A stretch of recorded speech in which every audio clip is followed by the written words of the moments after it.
Alors, du coup, donc, bienvenue à tous dans cette sous-salle qui concerne la communauté d'agglo de Versailles Grand Parc. Pour rappel, donc, vos micros sont désactivés et on vous demande, s'il vous plaît, de ne pas utiliser l'option main levée qui n'est pas tellement gérable vu le nombre qu'on est. Donc, si vous avez des questions, n'hésitez pas à les poser dans le chat de l'application en mode public et puis donc, on y répondra en seconde partie de cette présentation. Donc, la parole est à Monsieur Vatel qui va vous présenter la vision qu'a VGP de la ville et de ses relations à son environnement et les stratégies d'action qui en découlent. Merci Julie. Je suis donc Luc Vatel, maire de Bougival, vice-président en charge de l'environnement avec un certain nombre de collègues qui sont également dans le webinaire, comme ça ils pourront m'aider pour répondre à certaines des questions. Mais la question, le sujet qu'on va traiter ce soir est assez large et on inscrit c'est pas seulement une question d'environnement, c'est aussi une question d'aménagement du territoire. Et Caroline Doucerin fait également partie de cette focalisation que Versailles Grand Parc met sur toutes ces questions environnementales. La carte d'identité de Versailles Grand Parc est assez simple puisque finalement nous avons toutes les compétences obligatoires, c'est normal, elles sont obligatoires, et quelques compétences optionnelles facultatives, l'approvisionnement en eau potable, la protection et la mise en valeur de l'environnement. Vous voyez, c'est bien dans nos compétences et c'est un marqueur fort de notre territoire.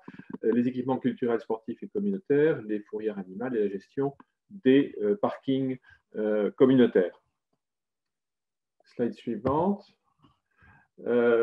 Alors, si on regarde un peu notre stratégie, on pourrait la décliner sous trois thématiques fortes. Le vivant et la ville, avec le lien entre la ville et l'agriculture. On vient d'en parler, Dorian vient d'en parler. L'économie circulaire et la biodiversité et les paysages. Les mobilités.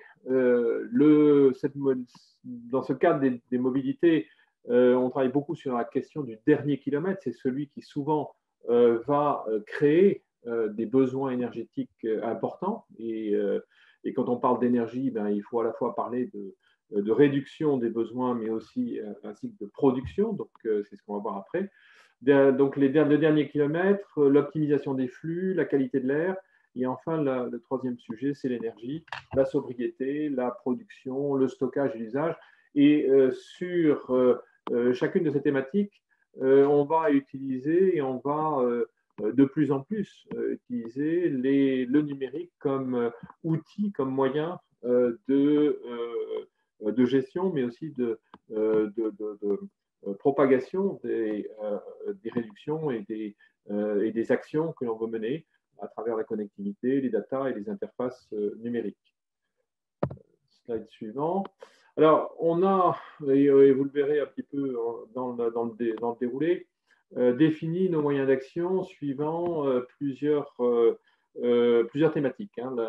Les échanges de bonnes pratiques, les benchmarks avec l'organisation d'ateliers, de fiches pratiques, de réseaux, la mutualisation des moyens, parce que évidemment, l'intérêt d'une agglo, c'est quand même de mutualiser ses moyens à travers des groupements de commandes, à travers des dossiers de subventions communs, à travers les échanges des ressources humaines, des expériences, etc. C'est important de pouvoir avoir une richesse cumulée et démultipliée au niveau de l'agglo, cette richesse venant notamment des communes. L'ingénierie financière et l'expertise, des études opérationnelles, des aides financières, des plateformes au niveau de l'agglo avec la mise à disposition d'outils et le portage direct ou partagé de certaines actions VGP pouvant être AMO dans le cadre des compétences que je vous ai présentées précédemment. Slide suivant. Donc, commençons par le vivant et la ville. Les enjeux, on en a parlé, ce sont des enjeux d'abord d'agriculture. Et quand on parle d'enjeux d'agriculture, c'est d'abord des enjeux d'alimentation. Quand on parle juste un exemple d'alimentation bio dans les écoles. En Île-de-France, on sait que si on voulait que 100% des écoles d'Île-de-France soient alimentées avec de l'agriculture bio, eh bien, nous ne pourrions, en parlant d'agriculture bio locale, nous ne pourrions, en mobilisant l'intégralité de l'agriculture, des productions agricoles bio d'Île-de-France, nous ne pourrions alimenter que 20% de nos écoles. Donc il y a dans cette dans cette définition, dans cet aménagement du territoire de l'Île-de-France, nous avons un gros problème d'agriculture et de localisation et de nature même des produits qui sont gérés sur l'Île-de-France. La région Île-de-France, c'est exportatrice nette de produits agricoles, mais grâce essentiellement aux céréales, mais elle importe énormément de produits pour son alimentation. Vous savez qu'on n'a que 3 jours de réserve en produits frais en Île-de-France. Donc, c'est fort un peu de tout cela qu'au niveau de VGP, il nous paraît extrêmement important de pouvoir soutenir une agriculture qui est à la fois une agriculture périurbaine, c'est-à-dire proche des centres urbains, mais aussi, vous allez le voir, une agriculture urbaine avec l'utilisation de terrains urbains que l'on va transformer pour pouvoir produire de l'alimentation. En termes de gestion des déchets, on l'a dit, hein, c'est 3,6% des émissions de gaz à effet de serre. Au niveau de Versailles Grand Parc, nous sommes dans une logique de réduction des déchets à incinérer, ce qu'on appelle les OMR, hein, des ordures ménagères résiduelles. Et par rapport aux chiffres que vous avez pu voir, nous sommes passés de 238 kg par habitant en 2014 à 223 kg par habitant en 2019, soit une réduction de 6%. Et vous allez voir aussi qu'on met en place des actions pour accélérer cette réduction des déchets. Enfin, la biodiversité est évidemment un élément majeur en termes d'enjeux de territoire, avec cette réduction de la biodiversité qui touche absolument tous les domaines de la biodiversité et qu'il nous faut maintenant protéger, qu'il nous faut restaurer. Et c'est pour ça que nous travaillons à la fois au niveau communal et au niveau VGP sur ces questions-là. Slide suivante. Donc, on va, à travers cela, on a défini des axes prioritaires. Le premier axe, c'est renforcer le lien entre la ville et l'agriculture. Le deuxième axe, c'est favoriser les dynamiques d'économie circulaire sur le territoire. Et le troisième axe, c'est améliorer le cadre de vie des citoyens en soutenant la biodiversité et la qualité des paysages. Dans les actions que je vais vous présenter, les petits pictogrammes vont qualifier les différents axes prioritaires que nous avons définis. Alors, en termes d'action, eh bien, échange de bonnes pratiques et de benchmark, nous travaillons sur un recueil des projets maraîchers du territoire de façon à pouvoir créer une sorte de communauté hein, sur notre territoire, que ce soit ces projets urbains dont je parlais ou des projets périurbains. L'objectif étant évidemment de petit à petit créer autour de ces projets maraîchers une dynamique qui va permettre d'augmenter, de renforcer la production maraîchère locale. L'approvisionnement local des cantines scolaires, eh bien, ça va évidemment dans la logique du premier point, avec la possibilité de plus en plus de pouvoir utiliser nos propres productions pour alimenter en partie, approvisionner en partie nos cantines scolaires. À Bougival, par exemple, nous avons une ferme urbaine et nous sommes à 50% de produits bio, mais qui viennent de l'extérieur et qui ne sont pas locaux. Notre ambition, c'est que notre ferme urbaine puisse nous permettre de passer de 50% à 75% dans un premier temps et pourquoi pas à 100% dans un deuxième temps. Vous voyez, mais ça va prendre du temps et c'est une action qui doit être menée avec l'ensemble des partenaires locaux. Enfin, les trames vertes, les haies, en projet, nous avons une cartographie participative des haies du territoire. Vous savez que les haies, ce sont des territoires qui sont d'une richesse extraordinaire en matière de biodiversité. Quand on parle de permaculture, c'est un des focus importants pour justement entretenir cette biodiversité et participer à la production maraîchère, à la production abondante maraîchère. Donc, une cartographie participative des haies du territoire pour avoir un diagnostic de ce réseau de haies sur notre territoire et pouvoir réfléchir aux endroits opportuns pour en planter et compléter ce maillage. Ces haies sont aussi des facteurs qui permettent aux abeilles et aux pollinisateurs de pouvoir prospérer et donc contribuent fortement à la production agricole locale.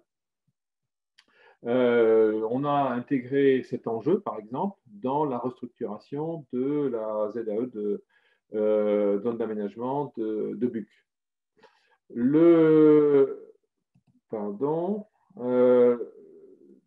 Donc en mutualisation des moyens, donc études sur le gisement de matière organique, nous avons lancé avec GRDF une étude sur la captation des biodéchets pour savoir comment on pouvait travailler sur ce que l'on pourrait produire en termes de méthanisation et produire de l'énergie à partir de ces gisements.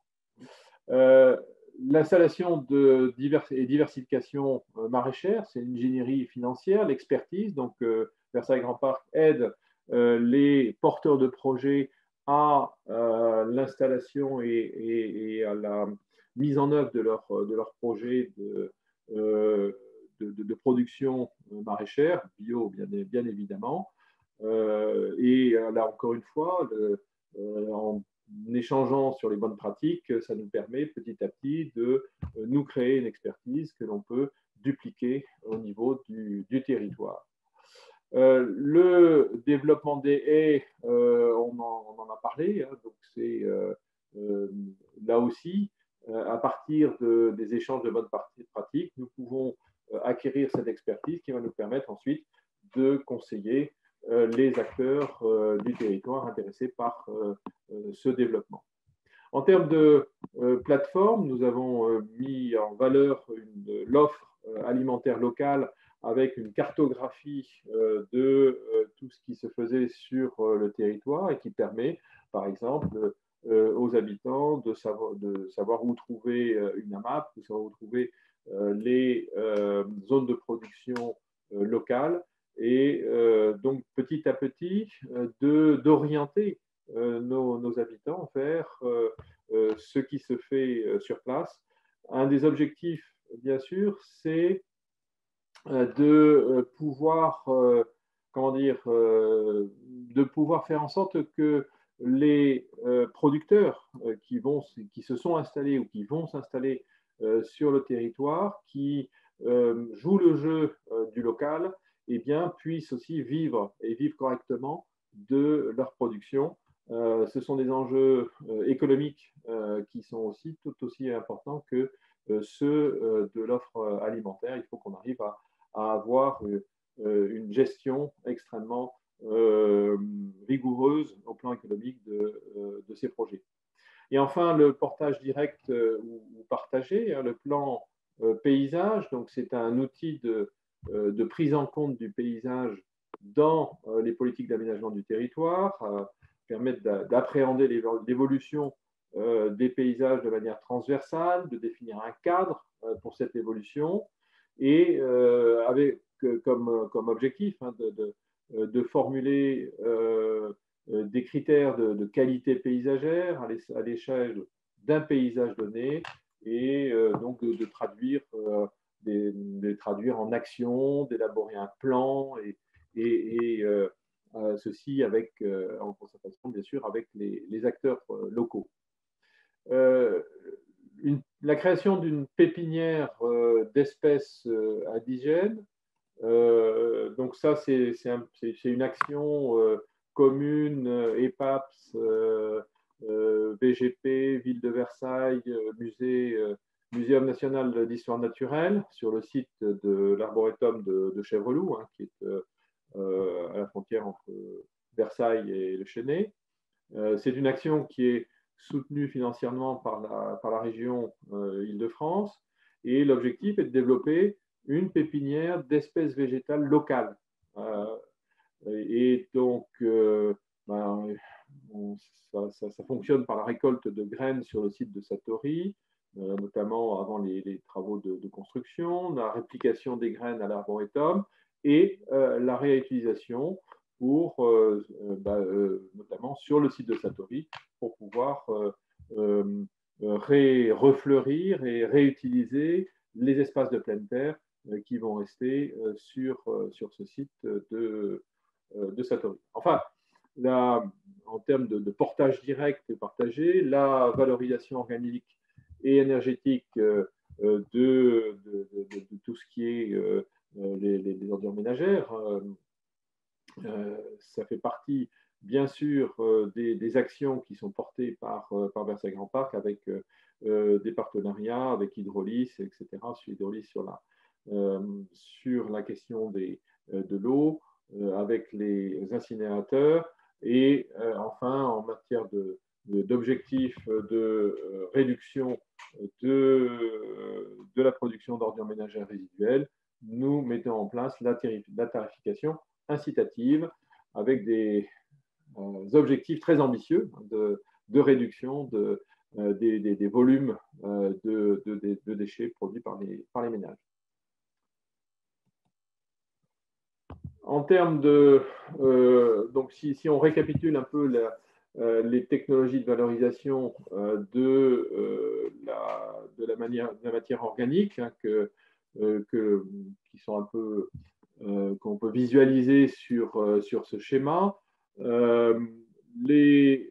Si on reprend les différentes biomasses, le bois, les chaudières, nous avons par exemple un certain nombre de projets de chaudières à bois qui ont remplacé les chaudières au fioul, qui ont remplacé les chaudières, même les chaudières au gaz.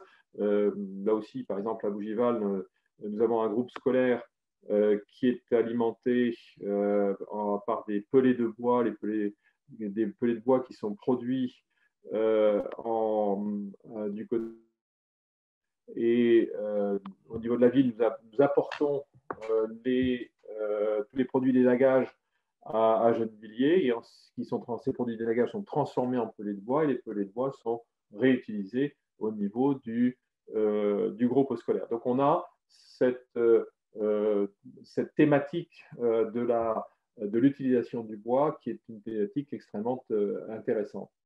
La métallisation est évidemment un sujet intéressant avec les boues des stations d'épuration, avec la collecte des biodéchets éventuellement, les cultures, tout ce qui au niveau agricole peut être réutilisé pour fermenter, et tout ce qui est fermenticide, et donc pour produire à partir des unités de méthanisation pour produire soit du gaz, soit de l'électricité.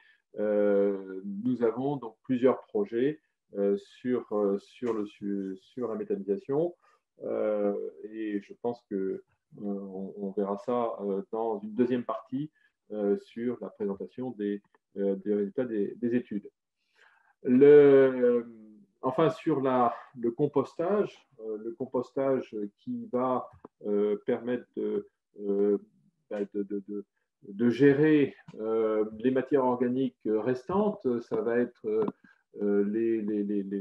une partie des biodéchets, tout ce qui est fermentescible dans les biodéchets, qui sont dans les ordures ménagères, les papiers, les cartons, le fumier, tout ce qui aujourd'hui est peut-être composté, a été pris en charge par Versailles Grand Parc à travers différentes initiatives livraison de composteurs, de composteurs individuels, de lombricompost pour les appartements, de composteurs collectifs. Nous sommes en train de mettre en place une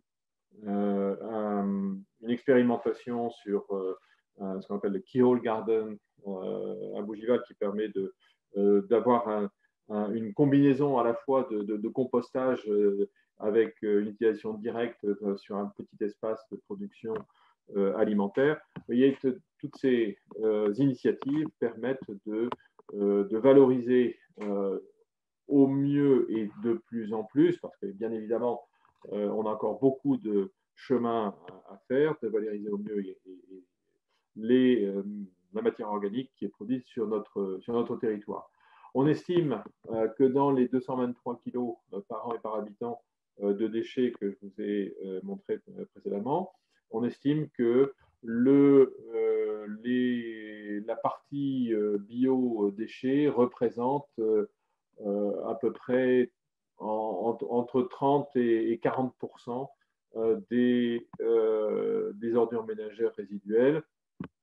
Et ce sont 30 à 40% qui sont souvent des déchets extrêmement avec un contenu humide élevé, ce qui nécessite beaucoup plus d'énergie pour pouvoir les incinérer. Donc évidemment, les sortir des ordures ménagères résiduelles est un double effet, à la fois de réduire le coût de l'incinération, mais aussi de réduire les volumes d'incinération, ce qui, au bout du compte, est positif pour l'ensemble de la communauté. Dans le futur, donc, ce que nous aurons l'obligation d'offrir au niveau du territoire une solution pour pour les biodéchets, une solution pour les ménages, pour chacun des ménages, mais aussi pour les professionnels.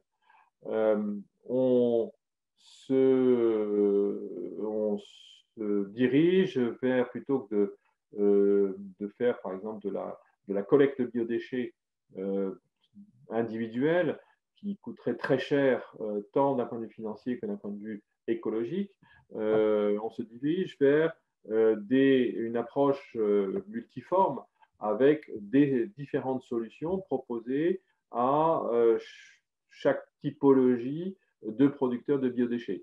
Celui qui est en pavillon a aujourd'hui la possibilité de faire du compostage et cette possibilité existe déjà. Celui qui est dans un collectif plus ou moins grand, suivant les possibilités de pouvoir mettre un grand composteur ou suivant la possibilité d'avoir un balcon, etc., on leur offre des composteurs adaptés à leur situation. On peut faire du lombricompostage sur la plateforme Molino. C'est un peu en Essonne, c'est un exemple, si vous voulez, d'idées que l'on peut mettre en œuvre également sur Versailles Grand Parc. Donc aujourd'hui, et puis probablement qu'on se dirigera vers une collecte des professionnels, ceux qui, justement, aujourd'hui, sont les plus intéressants pour pouvoir valoriser de façon industrielle cette matière organique dont on parle et pour lequel il est important de réfléchir en termes de bilan global environnemental en intégrant tout ce qui est nécessaire pour collecter ces biodéchets, tout ce qui est nécessaire pour les transformer et arriver au bout du compte à, que ce soit de la chaleur ou de l'électricité ou du gaz, pour arriver à une valorisation énergétique de ces biodéchets. Voilà, si on peut passer aux mobilités innovantes. Donc, sur les mobilités innovantes, les enjeux, vous les connaissez, hein, le transport routier, c'est le premier contributeur de gaz à effet de serre, avec 42% des émissions. La consommation énergétique des transports, c'est le deuxième consommateur de consommation d'énergie. Qualité de l'air, évidemment, on a reçu aujourd'hui une alerte préfecture à la pollution, et malgré le confinement, la situation climatique depuis quelques jours a créé des bulles de pollution importantes, et on voit bien que en termes de qualité de l'air, les mobilités représentent le premier contributeur de bref, les NOx, les PM, etc. Je ne sais pas trop ce que ça veut dire, mais globalement, premier contributeur aux émissions de particules fines, aux émissions de gaz polluants. Et donc, pour notre territoire, comme pour l'ensemble de l'Île-de-France, c'est un enjeu très important. Nos axes prioritaires, je le disais en introduction, c'est d'améliorer la desserte du dernier kilomètre, de façon à faire en sorte qu'on puisse arriver à ne plus utiliser sa voiture, mais à utiliser, grâce à des approches multimodales, de différents modes de transport, à avoir une utilisation globale sur son trajet qui ne soit pas perturbée par le fait que souvent, finalement, sur le dernier kilomètre, on ne sait plus, alors quand on dit le dernier kilomètre, ça peut bien sûr 2-3 derniers kilomètres, mais sur la dernière partie du trajet, on va perdre beaucoup de temps parce que on n'a plus de solutions, ou les solutions qui sont proposées ne sont pas adaptées à nos besoins, et cette amélioration de la desserte du dernier kilomètre paraît être un axe absolument prioritaire pour pouvoir arriver à inciter nos habitants à ne plus utiliser leur voiture, et leur proposer des solutions qui seront gagnantes dans leur gestion de leur temps et de transport. Optimiser les flux sur les infrastructures de transport, c'est le deuxième axe. Et le troisième axe, c'est l'amélioration de la qualité de l'air pour les riverains des transports. Bien évidemment, nous avons sur notre territoire, comme d'ailleurs sur les autres territoires de Paris-Saclay, des grands axes de transport avec des pics de pollution qui sont extrêmement nocifs pour nos riverains.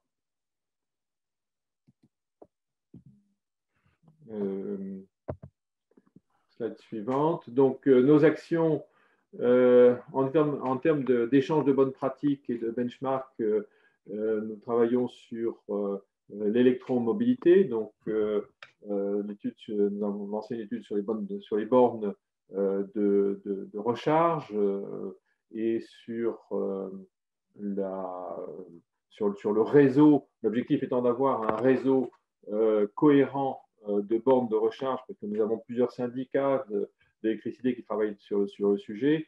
Et bien évidemment, si on souhaite pouvoir utiliser des voitures, des véhicules électriques de façon efficace, il faut que nos bornes soient harmonisées, que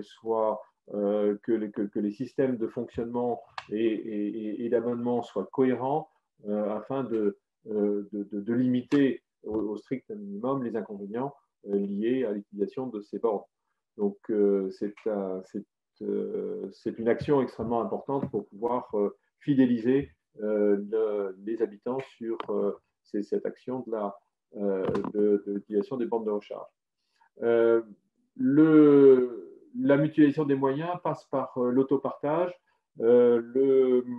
et notamment par la possibilité d'utiliser non plus des véhicules en mode auto-libre, qui était un système relativement rigide puisqu'il passait par des stations, mais par un système beaucoup plus flexible qui permet de laisser les voitures qui seront repérables à travers des smartphones, par exemple, de repérer les voitures avec les applications, des applicatifs spécialisés, et l'objectif étant évidemment d'avoir un maillage suffisamment large et suffisamment dense pour que ça puisse répondre aux besoins, encore une fois. On ne parle pas de la première voiture, ou en tout cas pas encore, mais on parle de la deuxième voiture pour que on n'ait plus besoin de la deuxième voiture. Du reste, oui, on en parle ensuite sur la partie circulation douce. Hein, encore une fois, ce qui est important, c'est d'avoir une approche multimodale qui intègre tous ces éléments-là et qui permettent d'offrir une panoplie de solutions à nos habitants qui les aident à passer le cap de la décision sur la deuxième, voire la troisième voiture, parce qu'aujourd'hui, on a aussi des troisièmes voitures. L'ingénierie financière. Luc, excusez-moi, je vous coupe. Il faudra penser à accélérer un petit peu. Il nous reste à peine moins de 5 minutes pour terminer. J'accélère. Donc, centre de logistique urbain, il s'agit toujours de travailler sur l'axe du dernier kilomètre urbain pour le rendre plus vert. Logistique urbaine, là aussi, et l'écrêtement des heures de pointe de circulation. Il s'agit de pouvoir disposer d'un certain nombre de data pour prendre des décisions au niveau des communes et nous aider à piloter beaucoup mieux ces heures de pointe de façon à réduire les impacts sur l'environnement. Et le portage partagé avec Île-de-France Mobilité, c'est bien sûr le transport à la demande, les informations voyageurs, les circulations douces et tout le travail qui est fait au niveau du vélo pour compléter l'offre de transport et la transition des dépôts bus et pôle H2 sur laquelle je n'aurai pas le temps de m'étendre, mais il s'agit d'un des premiers dépôts 100% électriques de France, et le pôle hydrogène, c'est évidemment une des solutions d'avenir pour nous. Je vois que Julie m'accélère. Voilà. Donc, effectivement, donc on passe à l'énergie. Je vais passer directement donc, aux axes prioritaires sur l'énergie. La sobriété énergétique, la production locale et durable et le stockage et l'usage de l'énergie, avec donc nos actions. Nous sommes sur beaucoup de sujets. La géothermie à Vélizy et au Chênay-Rancancourt, l'éclairage public avec des rénovations énergétiques très complètes à Bougival et à Vélizy, donc sur lesquelles, bien sûr, nous pouvons échanger. La gestion des bâtiments à Versailles, donc gestion énergétique des bâtiments à Versailles. En termes de mutualisation de moyens, bien sûr, rénovation du bâti, mais un AMI Île-de-France pour le photovoltaïque, pour développer la production énergétique solaire sur notre territoire. En termes d'ingénierie financière, des démonstrateurs innovants, superviseurs photovoltaïques paysagers, À Bougival, nous sommes en train de mettre en place une hydrolienne dans la Seine, et j'espère que cette hydrolienne pourra être un démonstrateur intéressant pour également irriguer, c'est le cas de dire, sur les cours d'eau du territoire. En termes de plateforme d'information sur l'énergie, nous utilisons aujourd'hui la plateforme de l'ALEC. Et bien sûr, nous portons le PCAET comme toutes les agglos et surtout ce pôle d'excellence hydrogène qui est le grand espoir de la transition énergétique, notamment en matière de stockage de l'énergie et des énergies vertes. Voilà. J'ai accéléré. Hein. Parfait. J'espère que je suis à l'heure. Il nous reste peut-être 1 ou 2 minutes pour prendre. Je vois qu'il y a 2 questions dans le chat. N'y a-t-il pas un objectif de réduction de la consommation énergétique du territoire? Non, on n'a pas cet objectif. En tout cas, je ne sais pas si Thomas est là, mais à ma connaissance, on n'a pas un objectif particulier défini au niveau du territoire, puisque nous n'avons pas encore fait notre PCAET, on est en train de le mener, et dans le PCAET, on se donnera cet objectif. Je ne sais pas si Thomas… Oui, on n'a pas aujourd'hui d'objectif clairement défini là-dessus. Après, ça, comme vous pouvez le constater, ça ne nous empêche pas de mener déjà un certain nombre d'actions, notamment là sur les bâtiments tertiaires, dans le cadre d'un AMI, l'AMI Sequoia, porté par la FNCCR, dans lequel on a porté une candidature qui porte sur quasiment 150, les 150 bâtiments publics du territoire faisant plus de 1000 m². Donc, voilà, on travaille sur un certain nombre de thématiques. Après, il y a tout le travail aussi sur les transports, comme vous avez pu le voir, mais pas d'objectif chiffré encore à ce stade. Mais ce sera inclus dans le PCAET sur lequel nous travaillons en ce moment. Alors, on a une deuxième question. Quel est le niveau de prise en compte des objectifs de la Convention citoyenne du climat? Certains le sont déjà visiblement. Là, pour le coup, je n'en ai aucune idée. Nous, on s'est donné des objectifs forts et ambitieux bien avant la Convention citoyenne pour le climat. Donc, ce sont des actions qui pour certaines, ont débuté avant 2010 et qui se sont amplifiées au fur et à mesure des années. Je dirais, avant la mode, entre guillemets, de la transition énergétique. Donc, je ne sais pas, j'ai pas trop regardé, personnellement, je n'ai pas trop regardé ce que ça contenait comme idée. C'est une erreur, il faut que l'on fasse, mais pour l'instant, je n'ai pas encore regardé personne. Je ne sais pas si quelqu'un l'a fait, mais pour ma part, je n'ai pas fait. On n'a pas fait le pointage exact et exhaustif, mais que ce soit dans le choix des thématiques ou derrière la déclinaison en action, on s'aperçoit quand même qu'on est déjà sur beaucoup des sujets. En effet, d'ailleurs, comme c'est précisé dans le chat, que ce soit justement sur les mobilités, sur le cyclable, les stationnements vélos, les bornes de service, notamment en effet sur les mobilités et l'énergie. Là, toutes les actions, tous les chantiers qu'on a lancés, les appels à projets auxquels on a répondu, font écho en grande partie sur la convention, à ce que la Convention citoyenne a pointé, au moins dans les sujets qui correspondent à des compétences du bloc communal, quoi, au levier d'action qu'on a. Alors, il nous reste encore 2 minutes. Si jamais d'autres personnes ont des questions, n'hésitez pas à les écrire dans le chat pour qu'on les fasse remonter.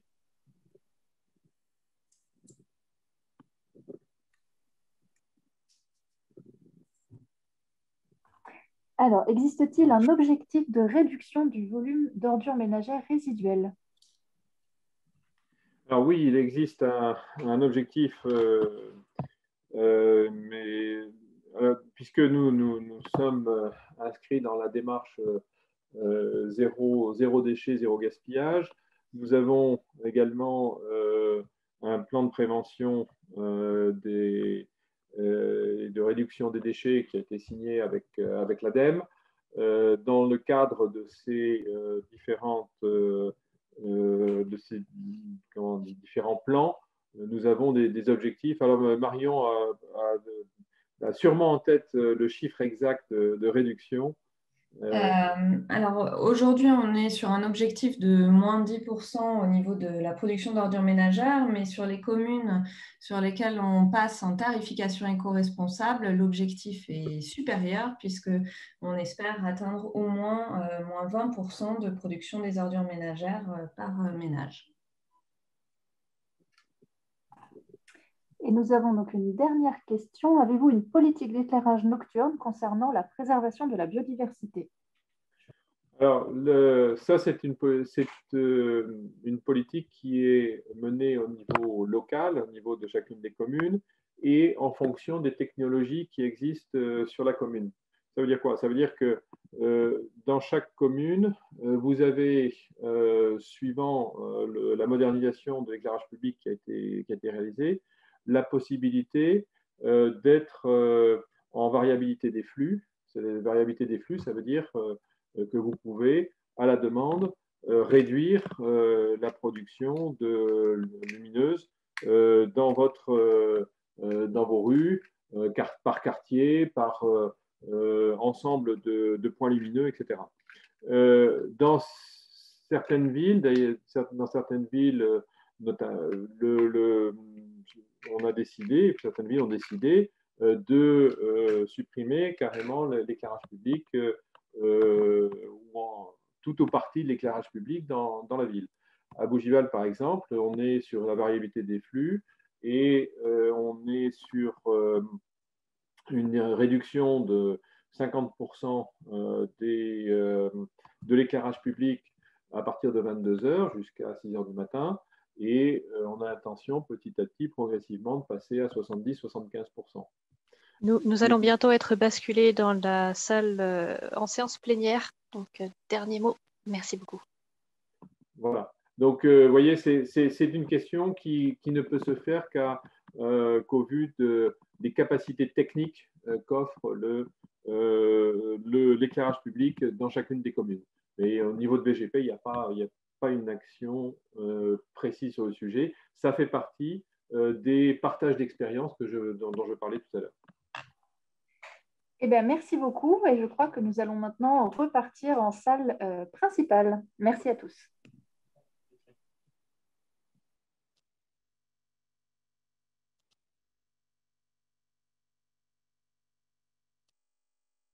Pour les différentes personnes encore connectées, n'hésitez pas à cliquer sur le bouton quitter la séance. Vous serez de toute façon déconnecté dans 14 secondes pour revenir sur la salle principale. À tout de suite.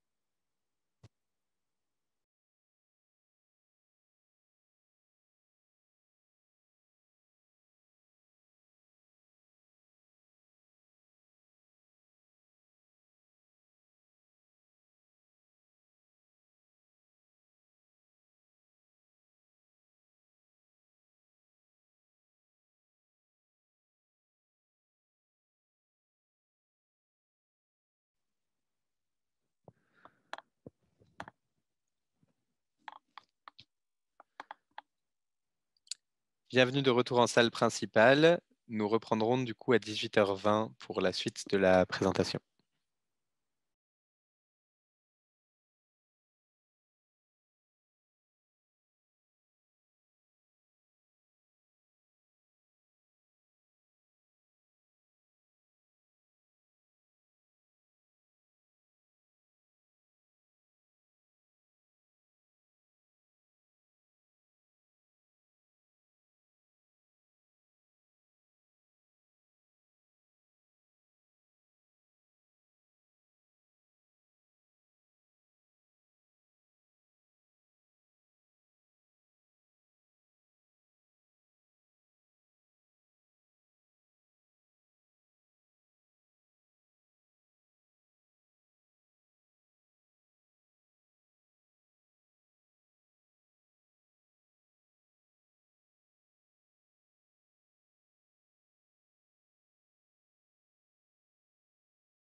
si c'est bon pour tout le monde, je propose qu'on reprenne la deuxième partie de la présentation.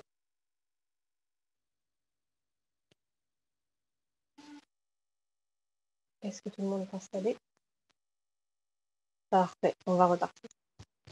Donc, comme précédemment, n'hésite pas à laisser les questions que vous poseriez dans le fil de discussion. On y répondra à la toute fin de la présentation, d'ici une vingtaine de minutes, comme d'ailleurs les questions que vous auriez posées aux collectivités sur lesquelles vous n'auriez pas encore eu de réponse faute de temps. Si vous avez un problème technique, de même, n'hésitez pas à le demander dans le chat. La deuxième partie de la présentation se consacre à l'étude qui a été menée en concertation avec les 3 collectivités d'agglomération, Versailles, Grand Parc, Paris-Saclay, Saint-Quentin en Yvelines, et avec l'établissement Paris-Saclay, une étude qui a été financée par la Banque des Territoires, la Région de France et l'ADEME. Le principe de cette étude, nommée valorisation énergétique des matières organiques, ou VMO pour faire plus court, c'est de travailler sur les différents gisements de matières organiques générés au niveau du territoire, sur la base de retours d'expérience appliqués au territoire, sachant qu'on avait déjà quelques études qui avaient été menées, mais plutôt au niveau national, et à partir de ça, de déterminer quels étaient les flux de matières qui n'étaient pas encore valorisés, ou sur lesquels un travail d'amélioration de la valorisation pouvait être fait, de façon à pouvoir trouver des solutions techniques pour valoriser ces matières, de façon à produire de l'énergie d'une part, mais également de continuer à produire des matières organiques utilisables en agriculture notamment, d'autre part. On va refaire un petit point définition, puisqu'effectivement il y a eu des questions dans ce sens au niveau du chat. Donc de quoi est-ce qu'on parle? La valorisation énergétique appliquée aux matières organiques. On a 2 termes ici. La partie matière organique, c'est peut-être la façon la plus facile à répondre. Dans matière organique, on va comprendre tout ce qui est biodéchets, tout ce qui est biomasse et tout ce que ça sous-entend. Les matières organiques, ce sont les matières qui sont dérivées de la vie, si vous voulez. La biomasse, les déchets agroalimentaires, les lisiers, les biodéchets ménagers, les boues d'épuration. En bref, tout ce qui dérive des plantes et de ce qui les a consommées. À partir de ces matières organiques, on peut produire de l'énergie via une transformation de ces matières, notamment en termes de production de biogaz qui peut être raffiné en biométhane, de biocarburant, mais également avec de la cogénération ou de la combustion sous forme de chaleur ou d'électricité. La valorisation énergétique, elle peut se faire via toute une série de technologies. Les matières organiques qui ont été étudiées dans le cadre de l'étude sont principalement produites par 4 catégories d'acteurs. La population, les acteurs industriels et agro-industriels, les agriculteurs et les boues d'épuration, qui sont également des déchets des populations, mais collectés et transformés par d'autres méthodes. Ces différents gisements sont encadrés par certaines lois, par certains textes réglementaires qui contraignent notamment le mélange, en particulier par rapport aux boues d'épuration, sur lesquels des textes sont encore en cours de parution actuellement, en cours de discussion notamment, sur les contraintes autour de leur valorisation et de leur mélange avec les autres types de déchets. Mais ce qu'il faut bien noter, c'est que l'ensemble de ces déchets sont biodégradables dans une certaine mesure. Ils comportent une certaine part de matière carbonée qui vont pouvoir se décomposer et refaire à nouveau des matières organiques utilisables, notamment dans l'agriculture. Alors, comment est-ce qu'on fait pour valoriser énergétiquement ces matières? Eh bien, on peut attendre qu'elles se décomposent toutes seules, avec notamment les décharges, le feu saturant. On peut accélérer cette dégradation par le biais de la méthanisation, ou quand on retire complètement les conditions d'oxygène et qu'on augmente considérablement les températures via la pyrolyse et la gazéification, où on peut les brûler pour produire de la chaleur et de l'électricité. Ces différentes technologies permettent d'émettre différents vecteurs énergétiques. Le biogaz, qui peut être raffiné en biométhane. Le biogaz, c'est un mélange de biométhane, de CO2, d'eau et de quelques autres résidus. On peut également produire de l'hydrogène par le biais de la pyrolyse gazéification. Ou enfin, on peut directement passer au vecteur classique chaleur et électricité. J'ai insisté à plusieurs reprises sur les matières organiques en tant que matière d'entrée, mais également comme matière de sortie. C'est parce que les matières organiques sont déjà utilisées historiquement, pour une grande partie en tout cas, comme des entrants pour l'agriculture. Donc il est important, quand on réfléchit à ces thématiques-là sur un territoire, de ne pas priver les filières actuelles de ce qu'elles ont déjà. Les apports en matière organique, c'est un sujet qui est très important au niveau du territoire de Paris-Saclay, au sens établissement public. puisqu'on a déjà un léger manque de matière organique par rapport aux différents agriculteurs. Donc, il est important au niveau des solutions de pouvoir se concentrer sur celles qui vont permettre de faire de l'énergie, mais également qui vont permettre une valorisation de matière en sorte. Et pour ça, certaines technologies sont plus intéressantes que d'autres.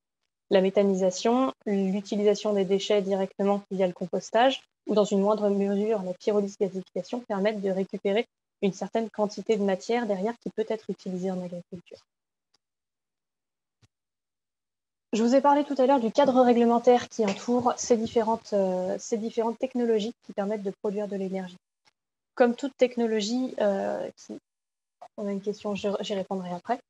Donc, comme toutes les technologies qui permettent de produire de l'énergie, on a une certaine quantité d'installations qui doivent être mises en œuvre avec des processus qui vont permettre de valoriser les matières, mais également de maîtriser les flux intrants, les flux en sortie et l'ensemble des nuisances qu'elles peuvent générer en termes de circulation, en termes d'odeur, en termes d'émissions de gaz à effet de serre ou de fumée.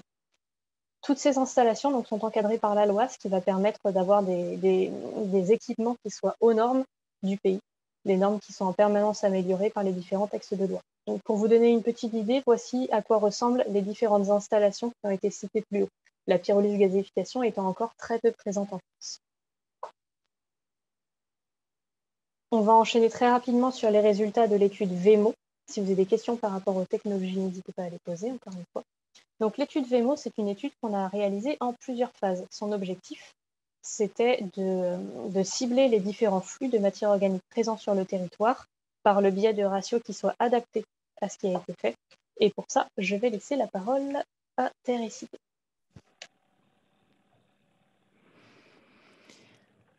Bonjour tout le monde. Je veux bien qu'on passe du coup au slide suivant.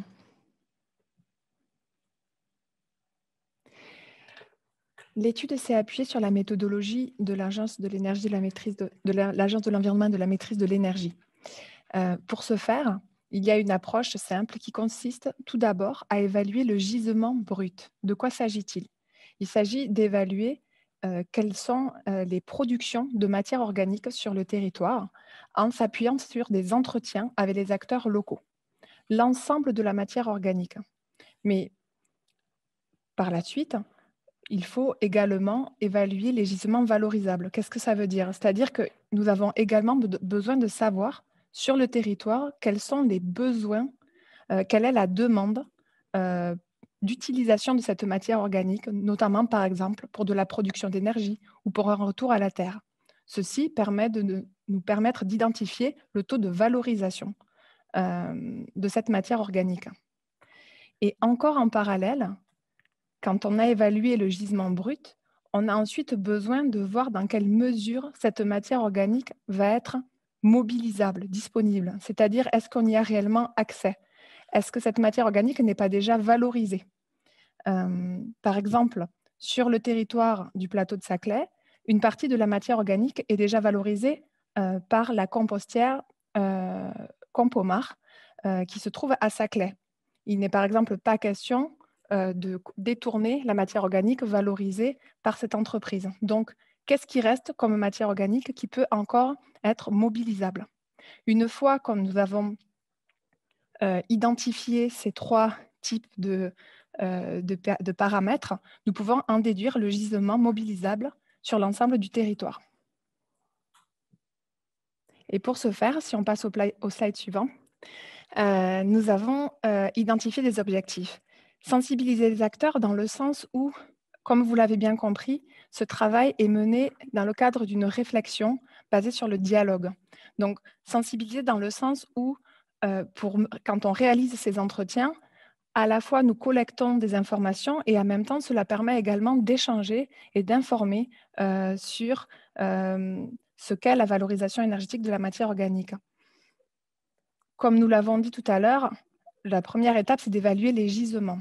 Et ainsi, cette étude s'est construite en 3 phases. Une première phase a été d'évaluer ces gisements par des entretiens auprès de plusieurs acteurs. Et ensuite, une autre phase a été de mener des entretiens également auprès d'acteurs qui allaient nous permettre de savoir quel allait être le besoin. Donc, nous avons rencontré des acteurs, par exemple, de l'agriculture et d'autres gestionnaires du vivant 12 agriculteurs, 3 gestionnaires du vivant, qui étaient un centre équestre, un golf et une coopérative céréalière. Et ces acteurs nous ont permis à la fois de nous informer sur le gisement disponible dans leur exploitation, mais également quels pourraient être éventuellement leurs besoins. Nous avons également rencontré des structures de restauration collective. Ceci nous a permis de voir quel pouvait être un autre type de matière organique disponible, c'est-à-dire ce qui est issu de la restauration. Parmi les restaurants rencontrés, il y avait beaucoup de restauration d'écoles ou d'universités notamment. Et il y a différentes typologies de restauration. Il y a par exemple des restaurations qui produisent elles-mêmes le menu, ou des restaurations qui se fournissent par des entreprises qui leur livrent des repas. Nous avons également rencontré des industriels de la grande distribution, ce qui a permis de compléter l'étude. Enfin, il était également important de rencontrer des syndicats de gestion. Ainsi, nous avons rencontré 4 syndicats de gestion des déchets et un syndicat qui s'occupe des eaux d'épuration, qui, in fine, sont assez représentatifs de ce qui se passe sur le territoire. Pour revenir sur les agriculteurs, nous avons rencontré 12 agriculteurs pour 90 agriculteurs présents sur le périmètre. Et le choix de ces agriculteurs a été fait également en faisant attention à être représentatif du type de production qu'il y a sur le territoire.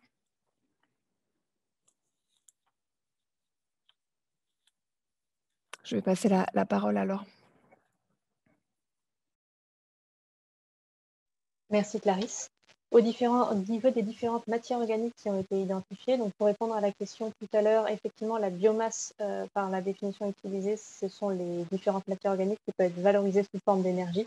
Dans un premier temps, on est resté sur le thème des matières organiques. Les différentes matières qui ont été identifiées au niveau des échanges avec ces acteurs, ce sont principalement des matières issues de l'agriculture, les résidus de culture de type paille de céréales, les effluents d'élevage, c'est-à-dire les fumiers et les lisiers, les litières de haras pour les centres équestres, mais également les cultures intermédiaires. Pour l'instant, on est principalement sur des cultures intermédiaires pièges à nitrate au niveau du territoire. En France, on trouve aussi des cultures intermédiaires à vocation énergétique qui sont choisies et qui sont cultivées de façon à pouvoir privilégier une production d'énergie derrière. On a également des déchets issus de la population, les boues d'épuration urbaine dont je vous ai déjà parlé tout à l'heure, et les biodéchets, c'est-à-dire les biodéchets des ménages, la part fermentative des ordures ménagères, mais également les déchets de restauration. Enfin, on va avoir des déchets qui sont plutôt liés à l'industrie, puisqu'ils sont rarement triés au niveau des ménages et des cantines, donc les déchets animaux, les huiles alimentaires usagées. Et pour finir, les déchets verts qui sont déjà largement collectés et récupérés sur le territoire, et donc qui sont dans notre cas principalement des déchets d'activité également. Les déchets animaux et les huiles alimentaires sont très majoritairement traités au niveau des acteurs qu'on a interrogés et au niveau du territoire en règle générale. Elles sont encadrées par la loi et elles ont un potentiel énergétique qui est déjà quasiment exploité à 100%, ou alors des contraintes de valorisation dans le cadre des déchets animaux qui limitent considérablement les perspectives de les valoriser. Donc ces 2 gisements ont été écartés du cadre de notre étude. On s'est concentré principalement sur les résidus de culture, les cipants et les effluents, sur les biodéchets issus des ménages et des restaurants, sur la petite part de déchets verts qui n'est pas déjà valorisée au niveau des grandes compostières du territoire ou des quelques installations de combustion biomasse, et sur les boues d'épuration urbaine, encore une fois, celles qui ne sont pas déjà valorisées par de la méthanisation, puisqu'il y a déjà de grosses installations de méthanisation sur le territoire. Par rapport au gisement brut sur les 35 acteurs rencontrés, je ne sais pas si Téricité veut reprendre la parole. Je peux continuer si vous préférez. Très bien, je vais continuer. Tu peux continuer. On peut répondre sur les boues d'épuration? Oui, bien sûr. Les boues d'épuration ne génèrent pas des pollutions annexes. Donc, par rapport à la question de la valorisation des boues d'épuration, on va y revenir un peu plus tard, mais très rapidement, c'est justement l'objectif des différents textes de loi qui sont sortis ces dernières années et qui sortent encore aujourd'hui. Les boues d'épuration, on a toute une série de critères nécessaires à gérer avant de pouvoir les valoriser, et les différentes méthodes de valorisation sont très encadrées par rapport à tous ces critères-là. Pour l'instant, les boues d'épuration au niveau du territoire, elles sont principalement méthanisées, ce qui va permettre de récupérer une grosse partie de l'énergie sous forme de biométhane, qui va être lui-même valorisé directement au niveau des stations d'épuration ou réinjecté dans le réseau de gaz. Les digestats qui sont en sortie sont contrôlés. Donc la question des pollutions annexes, on pourra y répondre un petit peu plus tard, plus en détail peut-être. Pour revenir très rapidement sur les 35 acteurs rencontrés, au niveau des entretiens, déjà, on s'est concentré sur la valorisation qui était déjà faite par ces acteurs de façon à voir les tendances au niveau du territoire. Ce qu'on a constaté, c'est des résultats qui étaient vraiment excellents. 99% de matière valorisée au niveau du territoire, donc 66% sur place. Dans les faits, ces chiffres sont légèrement biaisés, puisque d'une part, on a interrogé un grand nombre d'acteurs, principaux producteurs des biodéchets qu'on peut espérer valoriser mieux qu'ils ne le sont actuellement. Et ces agriculteurs sont déjà en train de réutiliser la plus grande partie de leur gisement de matière organique pour un retour à la terre ou pour un envoi vers les filières, notamment d'agriculture biologique ou d'agriculture conventionnelle. D'autre part, deuxième facteur limitant, les quantités de matière sur lesquelles nous n'avons pas pu obtenir de retour, c'est forcément les quantités de matière qui sont les moins maîtrisées. Et c'est également ces matières-là sur lesquelles on a le moins de valorisation. Donc ces chiffres sont très intéressants, mais à prendre avec des pincettes. Un élément peut-être plus intéressant, seuls 66% de la valorisation se fait sur le territoire.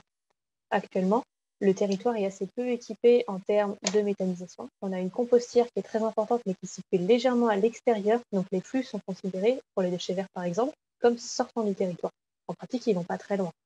Mais c'est un chiffre qu'il faut garder en tête sur cet aspect-là.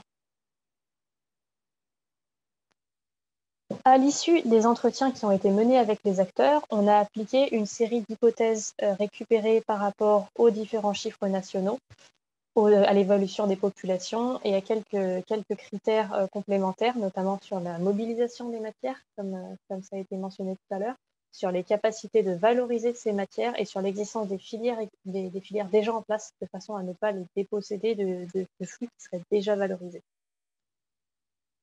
Ça nous a permis d'évaluer des fourchettes de gisement et les productions énergétiques qui pouvaient être associées par rapport à ces différents types de matières. Le gisement principal au niveau du territoire, c'est la valorisation des cultures. Les trois collectivités d'agglomération de la CPS, de SQY et de VGP ont la chance d'avoir une quantité de terres agricoles assez importante, avec beaucoup de cultures qui génèrent des résidus de paille notamment. Et ces cultures représenteraient de 1 million à près de 2 millions de mètres cubes de biométhane. Les cultures intermédiaires représentent le deuxième gisement potentiel. Aujourd'hui, on est beaucoup sur des cultures pièges à nitrate, ce qui veut dire que non seulement on a une production potentielle d'énergie par rapport à ces cultures intermédiaires, mais en plus, dans le cas où les agriculteurs iraient se diriger vers des cultures à vocation énergétique à la place de ces cultures pièges à nitrate, on peut avoir une production d'énergie encore plus importante. Les effluents d'élevage et les restes de centres équestres sont un peu plus limités parce que déjà très bien valorisés. On a beaucoup d'agriculteurs qui dépendent de la valorisation de ces effluents d'élevage, notamment pour l'épandage au niveau de leurs terres et qui du coup ne souhaitent pas qu'elles soient réutilisées pour une production d'énergie parce qu'elle leur est indispensable. Le gisement est donc limité à 327 000 m3 par an. Un point important sur l'estimation de ce gisement d'effluents d'élevage, les données nationales ne permettent pas d'avoir une visibilité très fine au niveau des différents territoires pour une protection statistique des différents agriculteurs. Il faut qu'il y ait un certain nombre d'exploitations pour qu'on puisse avoir l'ensemble des éléments. Donc ce chiffre-là est un chiffre minimum. C'est pour ça d'ailleurs que le chiffre est identique sur la projection en 2025. Dans les faits, il serait peut-être beaucoup plus important. Les boues d'épuration représentent un gisement relativement modeste puisqu'elles sont déjà largement valorisées au niveau du territoire. On a 5 stations d'épuration au niveau des 3 collectivités d'agglomération, dont 2 principales, et on a déjà une valorisation par méthanisation qui est assez importante. Et pour finir, les biodéchets. Les biodéchets des ménages et les biodéchets des restaurants scolaires représentent pour l'instant seulement 30 000 m3 de biométhane. C'est très peu.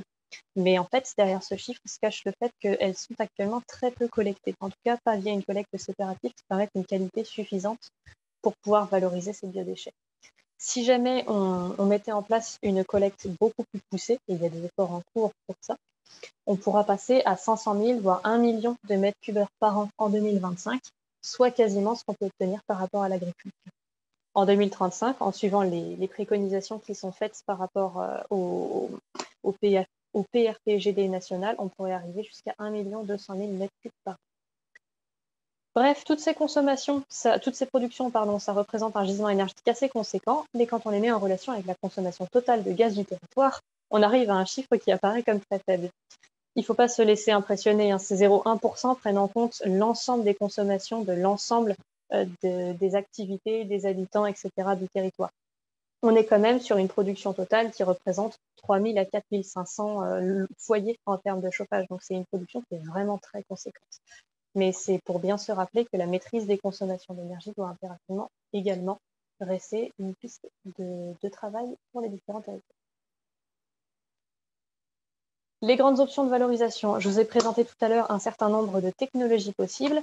Vous voyez qu'il y en a certaines qui ont été grisées. C'est parce que, comme je vous ai dit, on va chercher prioritairement à avoir à la fois une valorisation énergétique, mais également une valorisation matière, puisque les agriculteurs, premiers producteurs de matières organiques sur le territoire, sont aussi des consommateurs très importants de matières fertilisantes issues de ces gisements.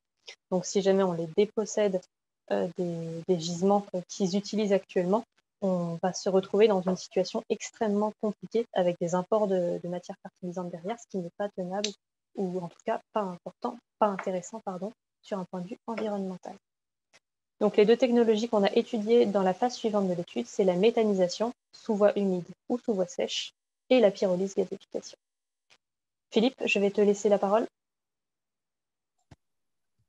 Oui, bonjour à tous. Donc, on va faire un petit focus sur la partie méthanisation, donc avec quelques éléments techniques, et ça permettra de répondre à un certain nombre de questions là, qui ont été formulées au cours du chat que j'ai pu apercevoir là. Donc déjà, on va passer à la diapo suivante, s'il te plaît, Laure. La méthanisation, donc un petit rappel, hein, c'est donc un processus biologique, c'est une dégradation naturelle des matières organiques qui se fait en absence d'oxygène, donc en milieu anaérobie. Et cette dégradation va donc générer du biogaz, qui est donc un mélange de CH4 et de CO2, plus de quelques autres composés gazeux, mais qui sont très, très minoritaires, et puis la vapeur d'eau. Et donc, ce biogaz, on peut effectivement l'épurer pour en extraire le biométhane. Donc, en fait, c'est du CH4, du méthane qu'on extrait. Hein. Le CO2 est généralement rejeté à l'atmosphère ou peut être valorisé sous forme de bio-CO2. On peut le liquéfier, on peut le valoriser pour faire d'autres usages. Et les autres polluants qui sont contenus dans le gaz, enfin dans le biogaz, ils sont généralement piégés sur des charbons actifs, en fait, hein, c'est des filtres charbons actifs. Et donc, ces charbons actifs, lorsqu'ils sont saturés, deviennent un déchet. Ils sont éliminés dans des centres spécialisés. Pour ce qui est du digestat, qui est donc produit lors de la dégradation de la matière organique, donc c'est les résidus en fait, qui sortent de la méthanisation. Ce résidu, il est en général relativement liquide. Et on peut imaginer une séparation de phases pour en extraire un solide et un liquide. Ces deux phases présentent des caractéristiques physico-chimiques différentes un petit peu. Donc, dans la phase liquide, on retrouve surtout de l'azote. Et dans la phase solide, on va retrouver plutôt des composés organiques et des non dégradés, et puis du carbone. Donc, ça permet d'imaginer des filières de valorisation un peu différentes pour ces deux sous-produits, finalement. Donc, principalement en agriculture, selon la qualité qu'on peut en avoir. On peut faire de l'épandage de la phase liquide pour valoriser l'azote en agriculture. Le solide peut être directement aussi épandu sur d'autres types de cultures et à des saisons spécifiques, ou on peut imaginer aussi de recomposter ce substrat organique, donc ce digestat organique solide. Alors pourquoi? Pour lui donner un statut finalement un peu différent, parce que le digestat solide reste un déchet, alors que si on passe sur une phase de compostage, on va avoir un produit normé qui va être un peu plus facile à valoriser, ça va ouvrir d'autres ports de valorisation. Donc c'est pour ça qu'on peut aussi associer une méthanisation avec finalement un compostage final de la phase solide du digestat. Alors si on revient sur les différentes étapes fonctionnelles d'un processus de méthanisation je dirais classique, on a quatre grands pavés, on va dire. Un premier pavé qui est la gestion des intrants. Donc, en fait, c'est la réception des produits, c'est leur préparation. Donc, c'est essentiellement du broyage, du déconditionnement. Le but étant d'avoir un déchet le plus propre possible à rentrer en digestion, dans l'objectif, effectivement, d'avoir un digestat très propre à la fin. Et on a potentiellement aussi des étapes d'hygiénisation. Donc, c'est des montants de température importantes sur des durées longues pour hygiéniser certains produits, notamment des déchets carnés, qui sont admis en digestion dans certaines configurations industrielles. Donc là, on a besoin d'avoir cette étape de méthanisation. Là, donc après l'étape de digestion dont on a parlé, donc en voie liquide ou en voie sèche, on va y revenir tout à l'heure. La valorisation du biogaz, donc qui peut être simplement une production de chaleur. Hein. On brûle simplement le biogaz, on produit de la chaleur. On peut faire de la cogénération, donc avec production de chaleur et d'électricité. Et on peut également effectivement produire du biométhane, donc par épuration du biogaz, dans le but de produire, dans l'objectif après de valoriser ce biométhane, soit en le réinjectant directement sur un réseau de distribution de gaz naturel, soit dans le but de produire un carburant, donc c'est ce qu'on appelle le GNV, pour des véhicules spécifiques qui sont capables d'être alimentés au GNV. Et puis donc la séparation, la gestion du digestat dont j'ai parlé tout à l'heure, donc séparation de phase généralement avec épandage ou compostage selon les cas. Donc voilà les grandes étapes pour les unités de méthanisation. Donc deux possibilités techniques selon le type de gisement qu'on a à gérer. Soit on a des déchets qui sont très humides, donc je pense par exemple à des lisiers, donc très liquides. Dans ce cas-là, on travaille en voie humide avec des digesteurs qui sont infiniment mélangés. Donc c'est généralement c'est des solutions qu'on trouve le plus couramment en place en France hein, et même à l'étranger. C'est pour donc des déchets qui vont présenter des cécités faibles, c'est-à-dire des teneurs en matière solide relativement faibles. En revanche, là, si on raisonne sur le gisement qu'on a pu identifier dans le cadre de l'étude sur l'ensemble du territoire qu'on a examiné, on se retrouve avec une cécité relativement élevée, supérieure à 30%. Donc, dans ce cas-là, on est plutôt enclin à imaginer une solution de méthanisation voie sèche, puisque le gisement s'y prête mieux. Donc, c'est des techniques un petit peu différentes. Les principes restent les mêmes, on est toujours en milieu anaérobie, bien sûr, mais on travaille avec donc un substrat beaucoup plus solide dans le réacteur, et donc on a une conception de réacteur un petit peu différente. Alors, un petit focus sur les boues d'épuration dont on a parlé. Donc, les boues, ça reste un déchet non trié à la source. Donc, généralement, on ne le mélange pas, enfin, c'est même interdit de le mélanger avec des biodéchets triés à la source pour le rentrer dans un process de méthanisation. Donc, on a plutôt tendance à, si on veut faire de la méthanisation de boues, donc de digérer des boues, on les digère seuls et à part, et on ne les mélange pas avec d'autres déchets en cours de méthanisation. Donc, ce qui conduit, dans le cas présent, à plutôt imaginer soit carrément d'écarter les boues, de ne pas prendre en compte dans le projet, soit de leur imaginer une filière dédiée pour les méthaniser seuls, en fait, hein, sans les avoir mélangés avec d'autres déchets. Donc la méthanisation, pour la méthanisation voie sèche, je pense que j'ai à peu près tout dit. L'autre piste qu'on a explorée également, c'était la pyrogazéification. Donc c'est un procédé un petit peu plus technologiquement développé ou complexe, on va dire, qui consiste en fait à transformer les déchets, enfin la biomasse, en un mélange de on produit un gaz qu'on appelle un syngas finalement, qui permet de générer une dégradation de la matière organique, on génère ce gaz. Alors ces dégradations se passent à haute température, en défaut d'oxygène, ça s'apparente presque à de la combustion finalement, mais on est sous défaut d'oxygène, et on génère ce gaz finalement qui peut être valorisé, et notamment on peut en tirer de l'hydrogène. Alors c'est un procédé qui s'adapte relativement mal à des biodéchets humides, et on est plutôt sur des technologies qui sont bien adaptées à des biodéchets secs, enfin des déchets secs, notamment du bois, donc des déchets ligneux. On peut avoir également des CSR qui peuvent rentrer assez bien dans ce type de processus, mais on est relativement mal adapté par rapport à nos déchets humides là qu'on a en présence, et nos déchets, que ce soit des biodéchets, que ce soit des déchets qui sont issus de l'agriculture. Donc c'est une voie qui serait plutôt à exclure pour l'instant par rapport à la typologie du gisement qu'on a en présence sur le territoire. Alors, il y a beaucoup de questions qui arrivent. Là, j'essaie de répondre après petit à petit. Je termine la présentation sur la partie cadre réglementaire.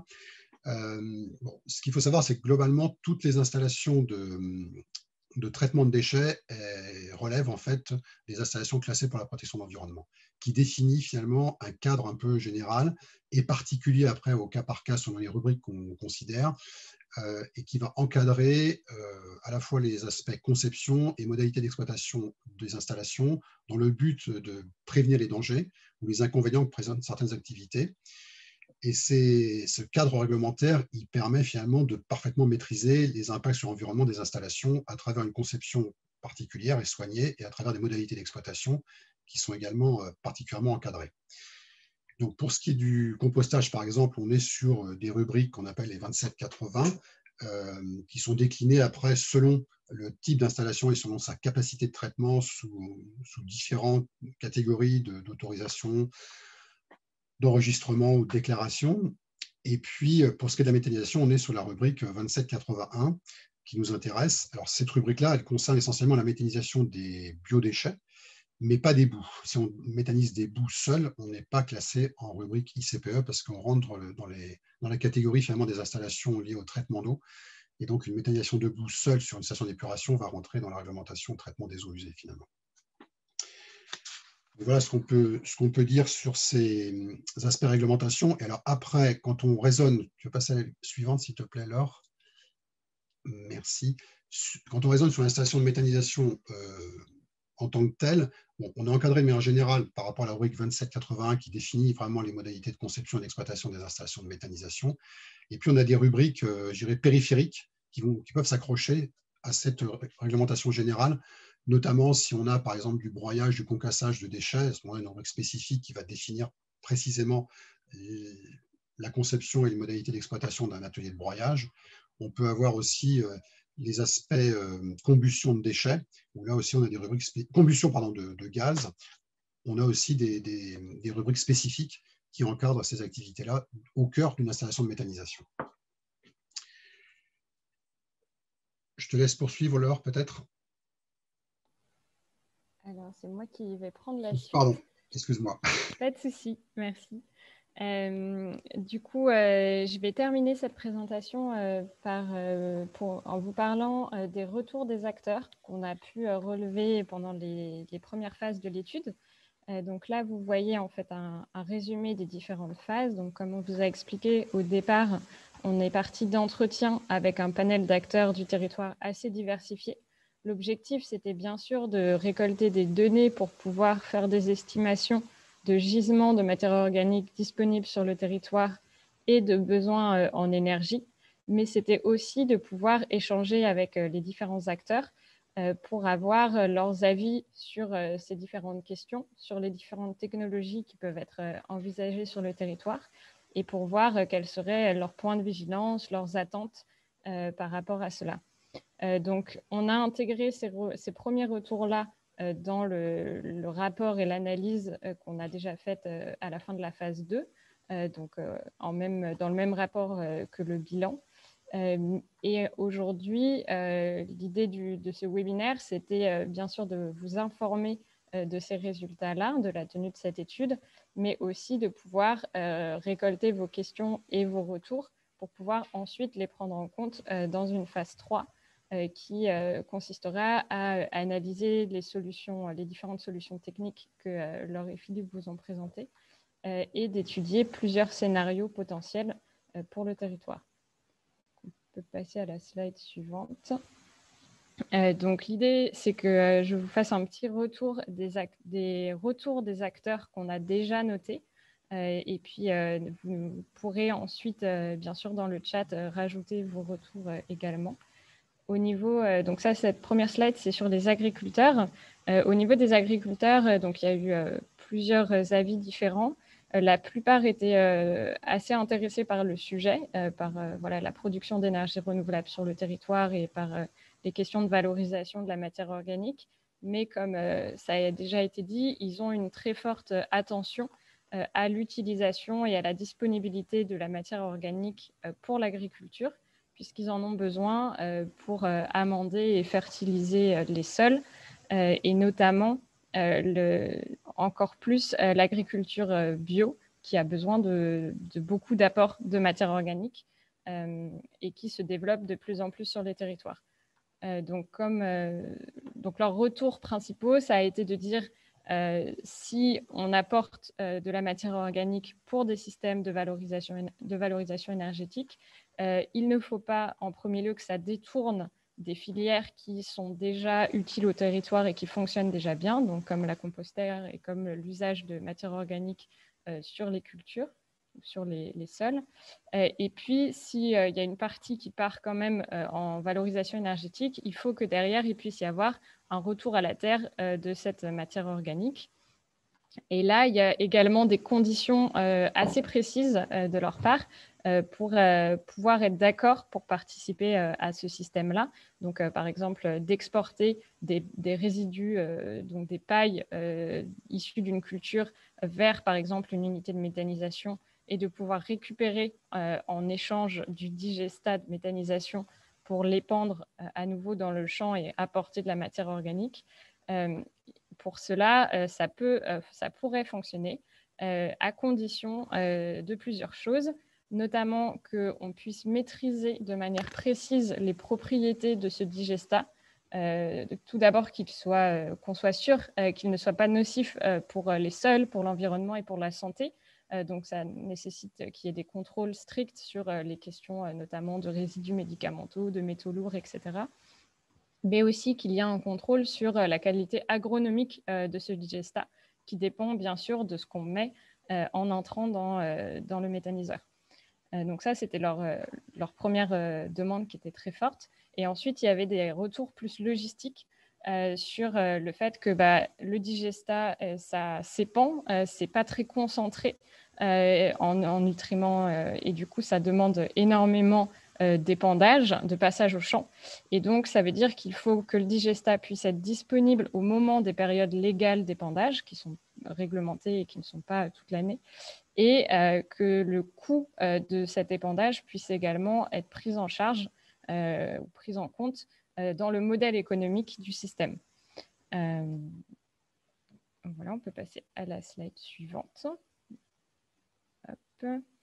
Alors, concernant plus les acteurs de la restauration notamment, sur la question de la mobilisation des biodéchets, donc on a vu que c'était un gisement qui était encore énorme, très prometteur, mais également très complexe à mobiliser parce qu'on ne le collecte pas encore énormément et que du coup, ça demanderait de mettre en place des systèmes de collecte spécifiques, séparatifs, pour pouvoir les collecter, que ce soit auprès des particuliers ou auprès des restaurants collectifs, par exemple.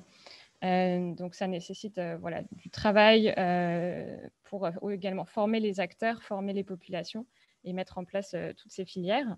Il y a eu plusieurs retours spécifiques qui ont été faits, notamment par les gestionnaires de restaurants collectifs, que ce soit dans le public ou dans le privé, notamment sur la question du travail supplémentaire que ça peut générer, de rajouter une collecte séparative au niveau du restaurant, de la cantine, etc., pour des équipes qui sont souvent très, très mobilisées.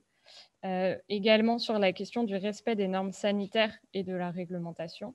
Bien sûr, notamment assurer des collectes suffisamment fréquentes pour qu'il n'y ait pas de problème d'hygiène, etc. Qu'il y ait une logistique qui soit cohérente, donc en termes de fréquence, de collecte, d'accessibilité, etc.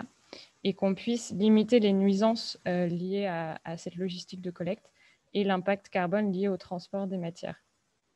On peut passer à la suivante. Et donc ça, ce sont quelques exemples des retours qui sont ressortis globalement de l'ensemble des échanges qu'on a pu avoir avec les acteurs, y compris avec des associations ou des citoyens et citoyennes du territoire. Donc, il y avait globalement l'idée que c'était intéressant de travailler sur ces sujets-là, de pouvoir produire de l'énergie renouvelable et de pouvoir valoriser les déchets et les matières organiques du territoire, mais avec certains points d'attention. Donc, ce qui est ressorti très fort, dont on a déjà parlé chez les agriculteurs, mais pas que chez les agriculteurs, c'était de ne pas menacer les filières qui existent déjà, qui créent de l'emploi et qui permettent d'avoir des matières fertilisantes pour l'agriculture notamment, mais aussi de respecter bien sûr la zone de protection des terres qu'on a sur le plateau de Saclay, la ZPNAF, de bien étudier l'impact carbone des différentes solutions, de prendre en compte l'impact du transport, etc., pour être sûr que le bilan carbone final est positif si jamais on met en place un projet. Et puis de maîtriser les différentes et de réduire au maximum les différentes nuisances qui peuvent être associées à un projet, par exemple, de méthaniseur. Donc, que ce soit induit par des transports de camions qui transportent la matière organique, par des odeurs, du bruit, etc. Il y avait pas mal de retours sur le fait qu'il faut prendre en compte ça et bien réfléchir à l'emplacement d'un potentiel projet si on veut faire quelque chose sur le territoire. J'ai terminé du coup pour cette partie-là. L'idée, c'était de vous donner un peu un aperçu de ce qu'on avait déjà entendu et déjà relevé chez les acteurs du territoire. Et du coup, maintenant, nous allons pouvoir répondre à certaines de vos questions. N'hésitez pas à mettre vos questions dans le chat et vos commentaires également. Et je vais redonner la main